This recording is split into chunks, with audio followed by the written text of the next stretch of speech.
हमारे चैनल को सब्सक्राइब करना ना भूलें। यहाँ हजारों कहानियां हैं आपके लिए। क्या बात है, अपने पार्टी में बहुत कम लोगों को बुलाया है?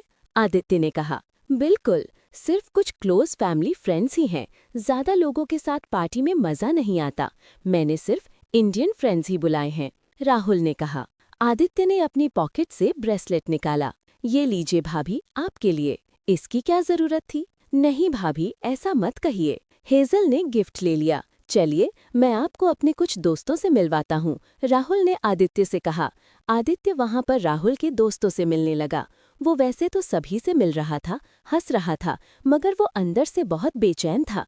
उसके दिमाग में वही लड़की मीनल शाह घूम रही थी। ये कैसे हो सकता है? दो लोगों की शक्ल एक दूसरे से इतनी मिलती हो। सिर्फ आंखों के रंग का ही फर्क था। आंखों पर तो लेंस भी हो सकते हैं। और फिर माना के बाल लंबे थे, बालों को कटवाया जा सकता है, उन पर कलर भी किया जा सकता है। मगर अगर वो माना जिंदा होगी तो उसे पहचानने से क्यों इनकार करेगी? सबसे बड़ी बात, माना खुद को क्यों छुपाएगी? केवल माना नहीं, उसकी पूरी फैमिली को एक्सीडेंट में मौत हुई थी। उन लोगों की गाड़ी भी मिल गई थी। आदित्य अपने आप से कई सवाल पूछ रहा था। आदित्य राहुल के दोस्तों से मिलकर एक साइड पर बैठ गया था। उसका दिमाग मन के ख्यालों से नहीं निकल रहा था। आदित्य लगातार वहां पर कई ड्रिंक पी चुका था। वो बहुत अपसेट था। तभी राहुल उसके पास आया। तुम यहाँ पर बैठे हुए हो? मैं तुम्हें उधर देख रहा था। नहीं, बस अब मैं चलता हूँ, अब मैं घर जाना चाहता हूँ, राहुल आदित्य से बोला। खाना खाए बगैर आप नहीं जा सकते, खाना तो खाना ही पड़ेगा, आपको अच्छा ना लगे तो भी। तभी उनके पास आई हुई हेजल बोली, मुझे भूख नहीं है। कोई बात नहीं, तुम थोड़ा तो जरूर खा लो यार, वरना मेरी बीवी मुझ पर गुस्सा होगी, राहुल हंसने लगा। ठीक है, चलो मैं खाना खाकर ही जाऊंगा, तब तक मैं थोड़ी और ड्रिंक ले लेता हूँ, तब तक खाना लग जाएगा। तुम आजकल बहुत नहीं पी रहे हो, तुम तो नहीं पीते थे, वैसे भी बहुत बदल गए हो आदित्य। जब से मीनल मेरी जिंदगी से गई है, तब से सिवाय पीने के मेरे पास है ही क्या? आदित्य राहुल से बोला। पता है राहुल, तुम्हारी फैमिली तुम्हारे पास है, तुम्हारी वाइफ, तुम्हारे बच्चे, सब तुम्हारे पास है। मेरे पास कुछ नहीं है। सबको लगता है मैं इतना बड़ा बिजनेस टाइकून हूँ। बिजनेस टाइकून आदित्य राजवंश के पास इतनी पावर है, इतना पैसा है, वो बहुत खुश होगा। मगर ये बात बिल्कुल गलत है। मैं बहुत उदास हूँ। अपने अंदर की उदासी को भरने के लिए ड्रिंक कर लेता हूँ। नशे में थोड़ी देर के लिए अपने आप को भूल जाता हूँ यार। इतना उदास नहीं होते। मेरे ख्याल से तुम्हें नए सिरे से जिंदगी शुरू करनी चाहिए। देखो, बुरा मत मानना, सारे दरवाजे बंद नहीं करने चाहिए। कोई तो होगा जो तुम्हारी जिंदगी में रंग भर देगा। मुझे लगता है ऊपर से माना भाभी भी यही चाहती होगी।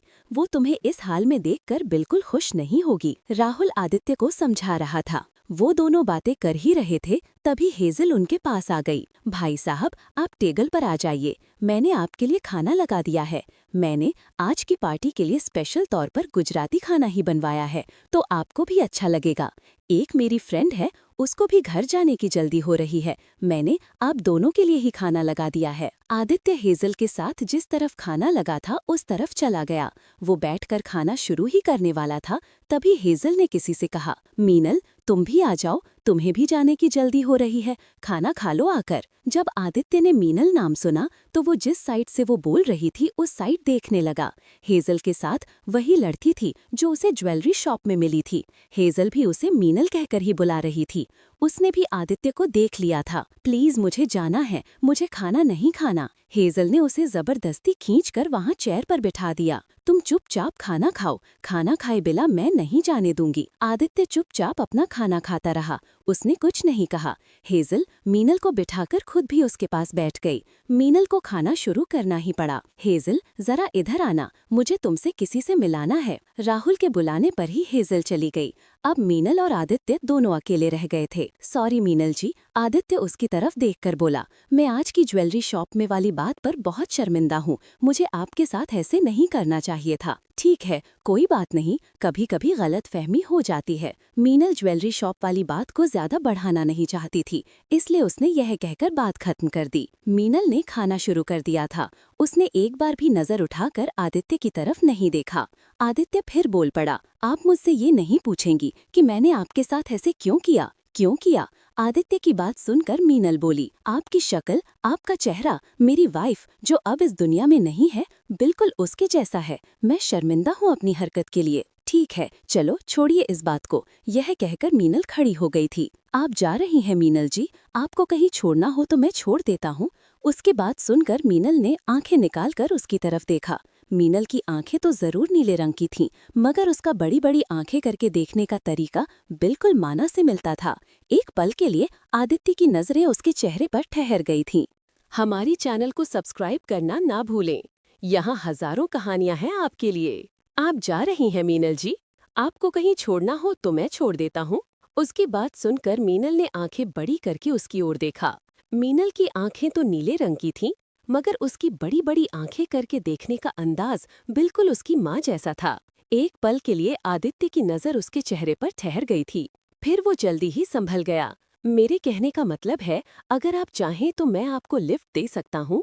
नहीं, मुझे जरूरत नहीं है, मैं चली जाऊंगी। मीनल खाना बीच में ही छोड़कर खड़ी हो गई थी। उसने अपना पर्स उठाया और जाने लगी। 1 मिनट रुकिए मीनल जी, मैं भी आ रहा हूँ, आदित्य ने उससे कहा। तभी उसे राहुल से मिलना याद आ गया। वो जल्दी से राहुल के पास गया। चलो ठीक है राहुल, मैं जा रहा हूँ। आज मुझे यहाँ बहुत अच्छा लगा, इसके लिए तुम्हारा बहुत बहुत शुक्रिया। वो जल्दी जल्दी बोला। ठीक है, चले जाना, इतनी जल्दी भी क्या है। राहुल ने उसका हाथ पकड़ लिया। उसको राहुल के पास से विदा लेते हुए 5 मिनट लग ही गए। वो राहुल से अपना हाथ छुड़ाकर बाहर की ओर आया।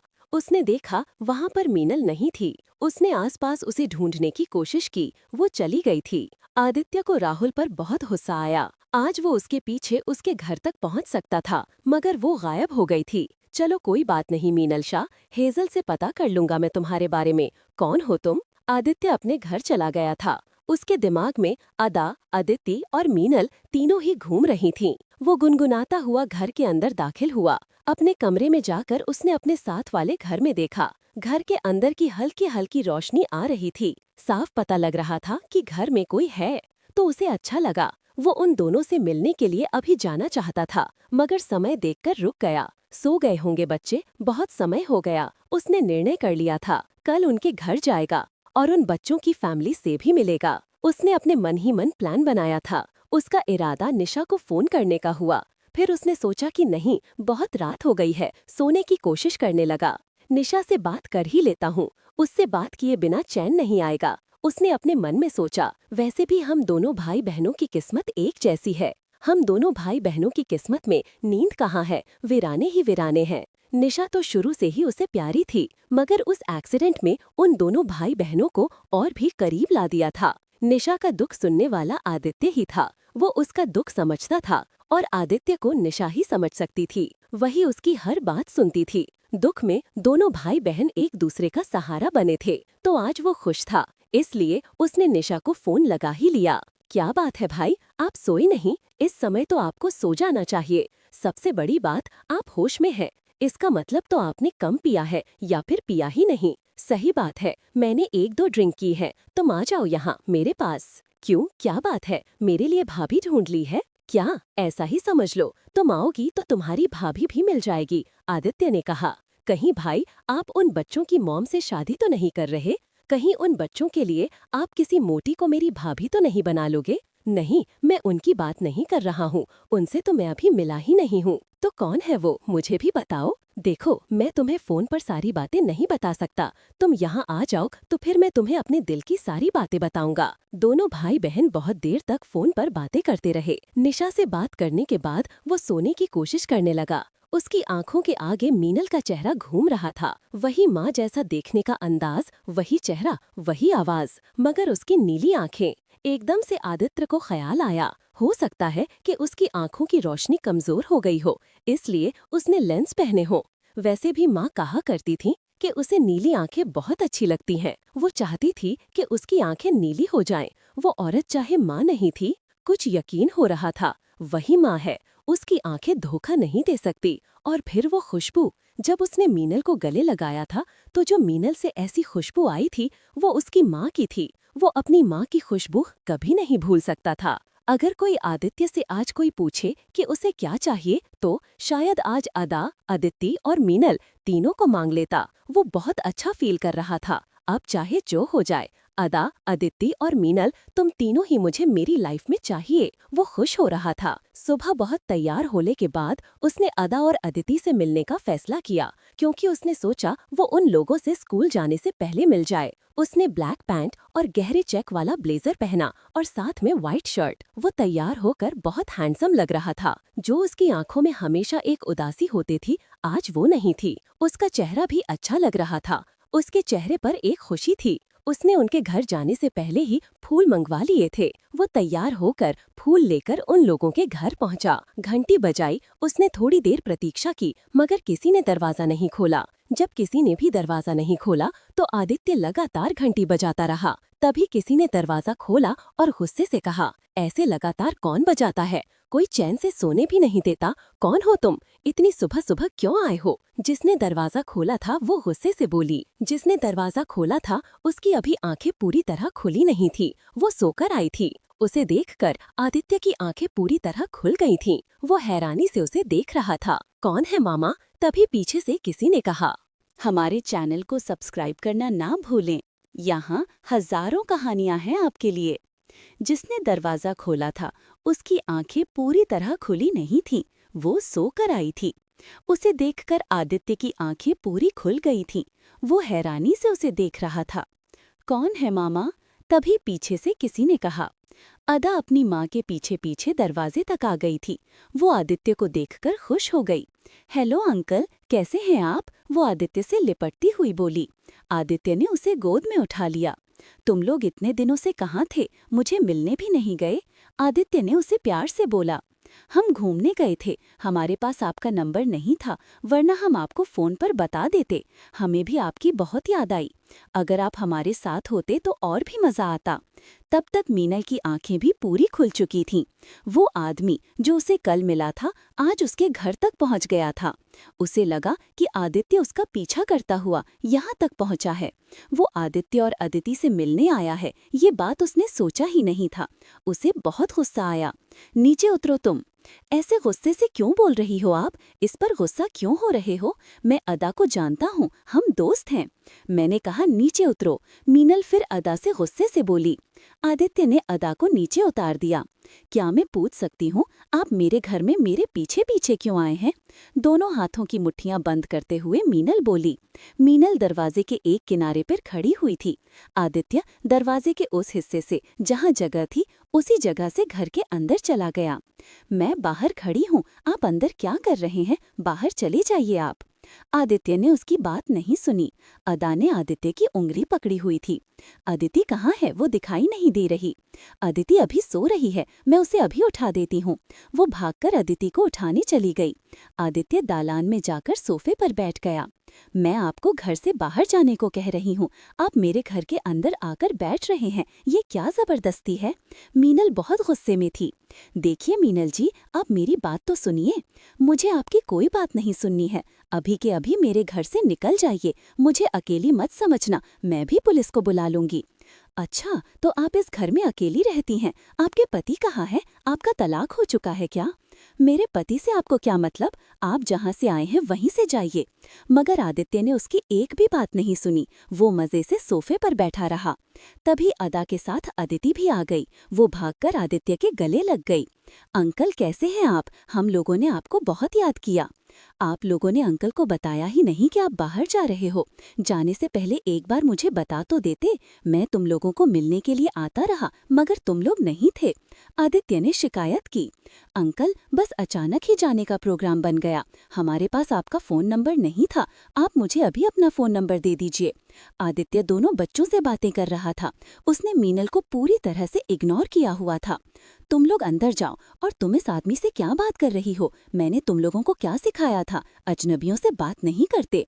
मामा, आप गुस्सा मत होइए, ये हमारे फ्रेंड हैं। ये आदित्य अंकल हैं, साथ वाले घर में रहते हैं। तुम लोगों की दोस्ती कब हुई? पहले तो मैंने नहीं देखा तुम लोगों के साथ। बस इन 2-3 दिन में दोस्ती हुई है। ये नए आए हैं यहाँ रहने के लिए। अंकल बहुत अच्छी फुटबॉल खेलते हैं। हम उनके साथ फुटबॉल खेले थे और इन्होंने वादा किया है कि मुझे वो अच्छी फुटबॉल खेलना सिखा देंगे। अदा ने कहा, मैं तुम दोनों से बाद में बात करूंगी, अभी आप जाइए हमारे घर से। प्लीज मीनल जी, आप मेरी बात तो सुन लीजिए। मुझे आपकी कोई बात नहीं सुननी है। मैं आपसे कल के लिए माफ़ी मांगता हूँ। मैं आपसे वैसे भी बात करना चाहता था। मैंने आपको कितना ढूंढा पार्टी के बाद, मगर मुझे आप नहीं मिली। मैं चला जाऊंगा। प्लीज़ आप 2 मिनट मेरी बात तो सुन लीजिए। आदित्य उसकी मिन्नत कर रहा था, मगर मीनल कोई बात सुनने को तैयार नहीं थी। तभी अदिति अपनी माँ के पास गई और धीरे से बोली, आप छोटे बच्चों जैसे क्यों कर रहे हो मामा? अंकल की बात तो सुन लो। अपनी बेटी की बात सुनकर मीनल को लगा कि शायद वो बहुत ज्यादा जिद पर पड़ गई है। उसने अपना गुस्सा कंट्रोल किया और आदित्य से बोली, ठीक है, जो कहना है जल्दी कहो। सबसे पहले तो हम लोग पड़ोसी हैं, तो मैं आपके घर पहली बार आया हूँ, आप मुझे चाय तो पिलाइए। मीनल को फिर गुस्सा आ गया। मैं आपसे बात भी नहीं करना चाहती और आप मुझे चाय पिलाना चाहते हैं? मामा चाय पिला दो ना, हमारे दोस्त हैं, आप हमारी बेइज्जती क्यों कर रहे हो? अदा और अदिति अपनी माँ से बोली। मीनल का मन था कि आदित्य को धक्के मारकर घर से निकाल दे, मगर वो अदा और अदिति की वजह से उसे चाय बनाने जाना पड़ा। ठीक है, मैं चाय बनाकर लाती हूँ। मीनल किचन की तरफ चली गई। अदा, अदिति और आदित्य तीनों ने एक दूसरे को हाई फाइव दिया। तीनों एक दूसरे को देखकर मुस्कुरा रहे थे। फिर वो दोनों भागकर आदित्य के गले लग गए। आपकी माँ तो बहुत गुस्से वाली है। सिर्फ दिखती है नहीं? दिखने में तो लगता है कि वो बहुत गुस्से वाली है।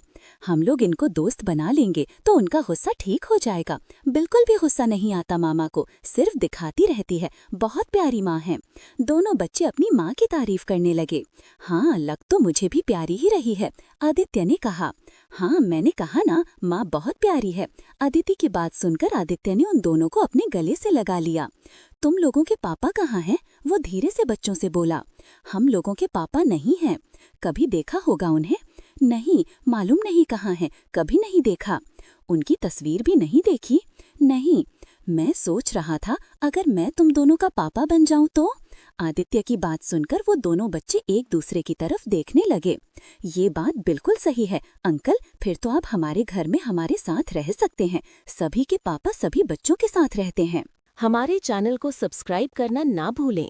यहाँ हजारों कहानियाँ हैं आपके लिए। आदित्य की बात सुनकर दोनों बच्चे एक दूसरे की ओर देखने लगे। ये बात तो बिल्कुल सही है अंकल, फिर तो आप हमारे घर में हमारे साथ रह सकते हैं।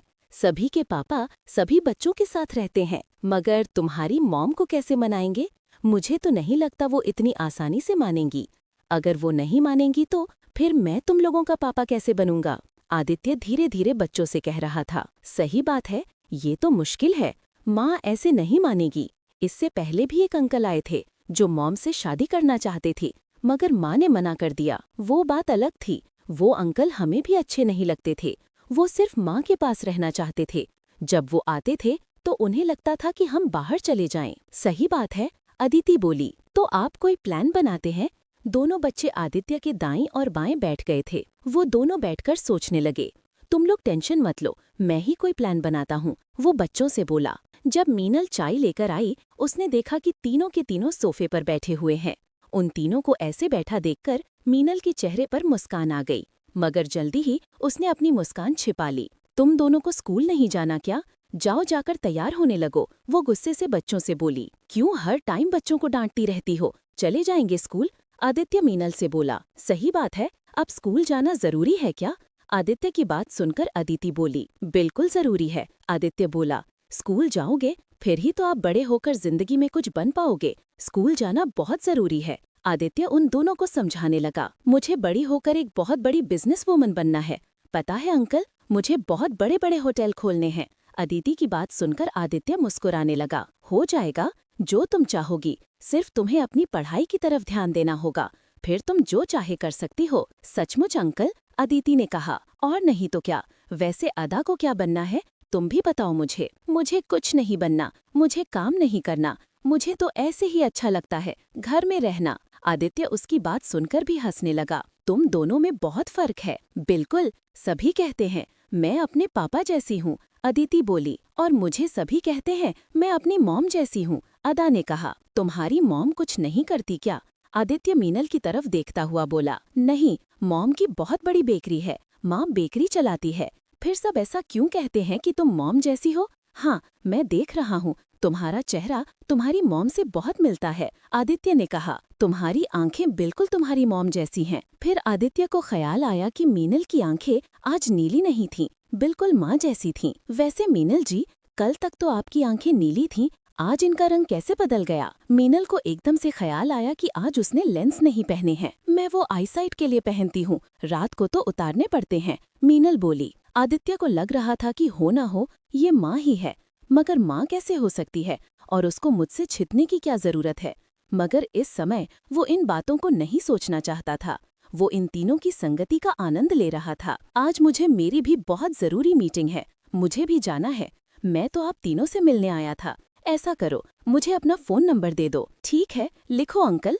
अदिति मीनल का फोन नंबर लिखाने लगी। ये क्या कर रही हो? तुम मेरा फोन नंबर क्यों लिखा रही हो? अब मॉम मेरे पास अपना नंबर थोड़ी है। अदिति ने मीनल के मना करने के बावजूद अपनी मॉम का नंबर लिख दिया। ठीक है, अब मैं चलता हूँ। आदित्य ने अदा और अदिति दोनों को प्यार किया और जाने लगा। तो ठीक है मीनल जी, मैं आपकी बेकरी पर आऊँगा। वही है ना आपकी बेकरी? मैंने देखा है। कोई जरूरत नहीं है मेरी बेकरी पर आने की, मीनल उससे बोली। मैं आपसे नहीं पूछ रहा, मैं आपको बता रहा हूँ, और मैं आ रहा हूँ, मतलब आ रहा हूँ। आदित्य ने मीनल की तरफ देखकर अपनी एक आंख मूंदकर शरारती मुस्कान देकर वहां से जाने लगा। आदित्य चला गया। मीनल सोफे पर बैठ गई। मीनल ने दोनों को नहाने के लिए कहा। उसने दोनों बच्चों को तैयार होने के लिए भेज दिया और खुद किसी का फोन लगाया। हाँ बोलो मीनल, क्या बात है? इतनी सुबह सुबह क्यों फोन किया? आगे से किसी ने कहा। वो आया था आज। क्या क्या? आगे से किसी ने कहा। वही जो मेरा कई दिनों से पीछा कर रहा था। मैं दोनों बच्चों को लेकर आप लोगों के पास आ रही हूँ। नहीं, ऐसा मत करना, वरना वो तुम्हें ढूंढता हुआ हम तक पहुँच जाएगा और उसे उसका शक यकीन में बदल जाएगा। तुम वहीं रहो और यकीन दिलाओ कि तुम कौन हो। आप समझते क्यों नहीं? मेरे लिए बहुत मुश्किल हो रहा है। दोनों बच्चों का बिहेवियर कैसा था उसके साथ? बच्चों से भी मिला वो। बच्चों के साथ तो पता नहीं कैसे उसकी पहले से ही दोस्ती है। दोनों बच्चे तो उसे ऐसे मिले जैसे जम्मू के बिछड़े हों। बहुत खुश थे उसके साथ। मालूम नहीं क्या जादू किया है उसने दोनों पर। जो जादू है वो तुम जानते हो। तो अब मैं सोचता हूँ आगे क्या करना है। मगर अभी तुम वहीं पर रहो। जब तक मैं नहीं कहता तुम कुछ नहीं करोगी। अपनी रूटीन लाइफ वैसे ही रखो। अपनी बेकरी जाओ, घर आओ, और बिल्कुल भी तुम्हारे चेहरे पर कोई स्ट्रेस नहीं होना चाहिए। तुम्हारे अंदर क्या चल रहा है वो तुम्हारे चेहरे से ना जान सके। वैसे चलो देखते हैं क्या करना है। उसने फोन काट दिया था। वो परेशान थी। वो उठकर बच्चों के लिए ब्रेकफास्ट बनाने लगी। उसने ब्रेकफास्ट बनाकर अभी टेबल पर ही रखा था कि फिर घंटी बजी। वो अपने बालों को इकट्ठा करती हुई दरवाजे की ओर गई। जब उसने दरवाजा खोला तो सामने आदित्य खड़ा था। आप फिर किस लिए आए हैं? अभी तो गए थे, मीनल उससे बोली। एक्चुअली मुझे लगा यहाँ ब्रेकफास्ट बन रहा है, बहुत अच्छी स्मेल आ रही थी। तो मीनल ने अपने दोनों बाजू दरवाजे के दोनों साइड रखे हुए थे। जैसे पहले आदित्य साइड से निकल गया था तो उसने पूरा दरवाजा ब्लॉक कर लिया, तो आदित्य उसके बाजू के नीचे से निकलता हुआ अंदर चला गया। हाँ ये देखो, मैंने कहा था ना, बहुत अच्छी स्मेल आ रही है। टेबल पर आलू के पराठे पड़े हुए थे। आदित्य चेयर पर बैठ गया और अपनी प्लेट लगाने लगा। ये क्या जबरदस्ती है, किसी के घर में ऐसे कौन आता है? तभी अदा और अदिति भी तैयार होकर आ गईं। माँ ने आलू के पराठे बनाए हैं आपने? अदिति आदित्य के पास आ गई। पता है माँ, बहुत टेस्टी पराठे बनाती हैं। वो आदित्य की प्लेट से ही खाने लगी। मगर मुझे इतना ऑयली नहीं खाना है माँ। माँ मुझे कुछ और ला दो, अदा बोली। क्यों, तुम क्या खाओगी? माँ मेरे लिए ब्रेड ला दो। इसका तो हमेशा यही नखरा रहता है अंकल। ये खाऊंगी तो मैं मोटी हो जाऊंगी। मैं ये नहीं खाऊंगी। मैं कहती हूँ कि सभी कुछ खाना चाहिए। आदित्य उन दोनों को देखकर मुस्कुराने लगा। अदिति और आदित्य ने जल्दी से पराठा खत्म कर दिया। हमारे चैनल को सब्सक्राइब करना ना भूलें। यहाँ हजारों कहानियाँ हैं आपके लिए। मगर मुझे इतना ऑयली नहीं खाना है। मामा मुझे कुछ और ला दो, अदा बोली। क्यों, तुम क्या खाओगे? मामा मेरे लिए ब्रेड ला दो। इसका तो हमेशा यही नखरा रहता है अंकल। ये खाऊंगी तो मैं मोटी हो जाऊंगी, मैं ये नहीं खाऊंगी। मैं कहती हूँ कि सभी कुछ खाना चाहिए। अदिति आदित्य से अदा की शिकायत कर रही थी। अच्छा, तुम लोगों की स्कूल कैसे जाते हो? मामा छोड़कर आती है हमें। तो ठीक है, आज आप लोगों को मैं स्कूल छोड़ देता हूँ, तुम लोग मेरे साथ चलो। कोई जरूरत नहीं है, मैं ही छोड़ कर आऊंगी। वैसे भी मेरे बच्चों से दूर रहो।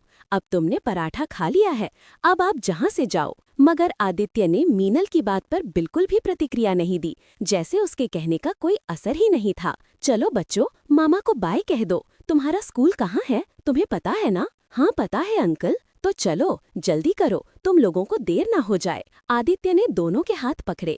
मैंने कहा छोड़ो मेरे बच्चों को, कौन है आप जो इन्हें ऐसे साथ लेकर जा रहे हैं? मीनल गुस्से से बोली। मॉम प्लीज, अंकल को हम अच्छे से जानते हैं, हमें छोड़ दो ना, प्लीज प्लीज मॉम। मीनल जी मैं ले जाता हूँ ना, क्या फर्क पड़ता है एक दिन से? ना चाहते हुए भी मीनल को हाँ कहना पड़ा। आपका फोन नंबर है मेरे पास, स्कूल पहुंचकर मैं बता दूंगा कि मैंने छोड़ दिया। आदित्य उन दोनों को साथ लेकर चला गया। उनके जाने के बाद मीनल सोफे पर बैठ गई। उसने अपना सिर पकड़ लिया। मुझे क्या हो रहा है, ये बहुत गलत है, ऐसा नहीं हो सकता, वो अपने आप से कह रही थी। मीनल को समझ नहीं आ रहा था कि वो क्या करे। आदित्य अपनी मनमर्जी कर रहा था। वैसे भी उसे पता था करता तो वो वही है जो उसके मन में होता है। स्थिति को हैंडल करना बहुत जरूरी था। मीनल को आदित्य की बहुत फिक्र हो रही थी। आदित्य की जिद सबको ले बैठेगी, वो समझता क्यों नहीं है। अब मैं मानूंगी नहीं, मैं मीनल हूँ और मीनल का आदित्य से कोई वास्ता नहीं है। मीनल ने अपने आप से कहा। वो भी उठकर तैयार होने लगी। उसे बेकरी जाना था। वो बेकरी की तरफ निकल गई थी। बेकरी पहुंचे हुए उसे थोड़ा ही समय हुआ था कि उसे लगा जैसे उसने आदित्य की आवाज सुनी। उसने बाहर देखा तो दरवाजे पर सच में आदित्य था। वो बेकरी के अंदर आ रहा था। मीनल ने अपने सर पर हाथ मारा। इसे चैन नहीं मिलेगा, मैं क्या करूं इस आदमी का, बच्चों से भी ज्यादा जिद्दी है ये। सच में मीनल बहुत परेशान हो गई। वो जानबूझकर बेकरी के बिल्कुल अंदर चली गई और उसने वहां काम करने वाली लड़की से कह दिया, अगर वो आदमी मेरे बारे में पूछे तो कह देना मैं जा से आई ही नहीं। आदित्य उसी सेल्स गर्ल के पास पहुंचा। जरा मीनल जी को बुलाएंगे, मुझे उनसे मिलना है। मीनल जी तो आज नहीं आई हैं, शायद आती ही होंगी। अगर आपको कोई काम है आप मुझे बता सकते हैं, उस लड़की ने कहा। उसके बाद सुनकर आदित्य मुस्कुरा दिया। क्या लगता है आपको मैं कोई बेवकूफ हूँ? अंदर से मीनल को बुलाओ, मैं यहीं बैठकर उसका इंतजार कर रहा हूँ, आदित्य ने उस लड़की से कहा। आदित्य की बात करने का तरीका ही ऐसा था कि वो लड़की फिर आदित्य को मना नहीं कर सकी। वो चुपचाप अंदर आ गई। मैं आपको वो सर बुला रही हूँ, वो बाहर आपकी वेट कर रहे हैं। मैंने तुमसे कहा था ना कि उन्हें मना कर दो, क्या जरूरत थी उन्हें ये कहने की मैं यहाँ हूँ? मैंने मना तो किया था मगर वो नहीं माने। मीनल ना चाहते हुए भी बाहर आ गई।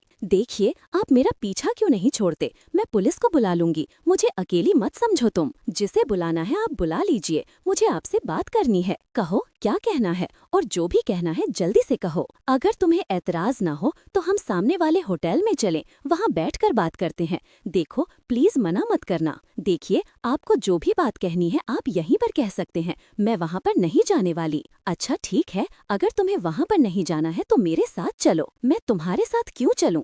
आंखें दिखाते हुए मीनल ने कहा। यार हमेशा तुम ऐसे क्यों करती हो मेरे साथ, इतनी भी क्या जिद तुम्हारी, एक बार मेरी बात तो सुन सकती हो। आदित्य ने मीनल का हाथ पकड़ा, उसे बेकरी से बाहर ले गया। छोड़ो मुझे, छोड़ो मेरा हाथ, मुझसे बदतमीजी मत करो, मीनल गुस्से से बोली। मगर आदित्य ने उसकी एक नहीं सुनी और उसे अपनी गाड़ी में लाकर बिठा दिया। चुपचाप बैठो और मेरे साथ चलो। कहाँ ले जा रहे हो मुझे तुम? किडनैप करके ले जा रहा हूँ, आदित्य मुस्कुरा दिया। मीनल गुस्से से तप गई थी। देखो मुझे अकेली मत समझो, पता है मुझे 2 शैतान हैं तुम्हारे पास, वैसे मैं उन्हें पहले ही अपनी पार्टी में ले चुका हूँ। आदित्य ने एक खूबसूरत जगह देखकर गाड़ी रोक दी। चलो उतरो, यहाँ क्यों लाए हो मुझे? अंदर चलो, पार्क में तुमसे बात करनी है। मीनल उसके साथ उसे पार्क के अंदर चली गई। वहाँ आदित्य अपने घुटनों के बल बैठ गया और उसने अपनी जेब से रिंग निकाली। प्लीज मेरी बन जाओ, प्लीज शादी कर लो मुझसे। उसकी बात सुनकर मीनल की आंखें खुली की खुली रह गईं। ये तुम क्या कह रहे हो? मैं तुमसे शादी कैसे कर सकती हूँ? मैं 2 बच्चों की माँ हूँ, वो दोनों बच्चे तैयार हैं। उन्होंने कहा है कि मैं उनकी मॉम को मना लूं। मुझे कोई प्रॉब्लम नहीं है तुम्हारे बच्चों का पापा बनने में। शादी कोई बच्चों का खेल है क्या? मैंने कब कहा? शादी तो जिंदगी भर का साथ है। देखिए आप मेरे ऐसे पीछे क्यों पड़े हैं? आपने मुझे एक दिन देखा और आज ही मुझसे शादी करने को तैयार हैं? ऐसे नहीं होता। मैं हर हाल में तुमसे शादी करने को तैयार हूँ, हर हाल में तुमसे शादी निभाऊंगा। तुम जो चाहो मैं वो करने को तैयार हूँ। शादी से पहले मैं तुम्हारे और तुम्हारे बच्चों के नाम प्रॉपर्टी कर सकता हूँ। प्रॉपर्टी की बात नहीं है, मैं शादी नहीं करना चाहती। क्यों नहीं करना चाहती हो तुम? प्लीज मीनल मान जाओ, मुझे बचपना क्यों दिखा रहे हो तुम? ठीक है बैठो, मैं तुम्हें एक बात बताता हूँ। आदित्य अपना फोन खोलकर मीनल को एक तस्वीर दिखाता है। ये मेरी फोटो आपके साथ कैसे? ये तुम नहीं हो, मेरी बीवी है मनाल, ये इस दुनिया में नहीं है, बिल्कुल तुम्हारे जैसी है ना? तो इसलिए आप मुझसे शादी करना चाहते हैं? हमारी शादी नहीं हो सकती है, हम बहुत अलग अलग इंसान हैं। मुझसे शादी करके तुम कभी खुश नहीं रहोगे। देखो, मुझे तुमसे नहीं तुम्हारे बच्चों से भी प्यार है, मुझे वो दोनों बहुत अच्छी लगती हैं। क्या ये नहीं हो सकता हम एक फैमिली की तरह रहें? प्लीज मीनल मान जाओ। आदित्य जिद करने लगा। ठीक है, मुझे टाइम चाहिए, मैं तो ये भी नहीं जानती कि तुम कौन हो। ऐसे में शादी के लिए हाँ कैसे बोलूं? मुझे सोचने के लिए थोड़ा टाइम चाहिए, फिर मैं बताऊंगी। कहते हुए मीनल खड़ी हो गई। आप प्लीज मुझे बेकरी छोड़ दो।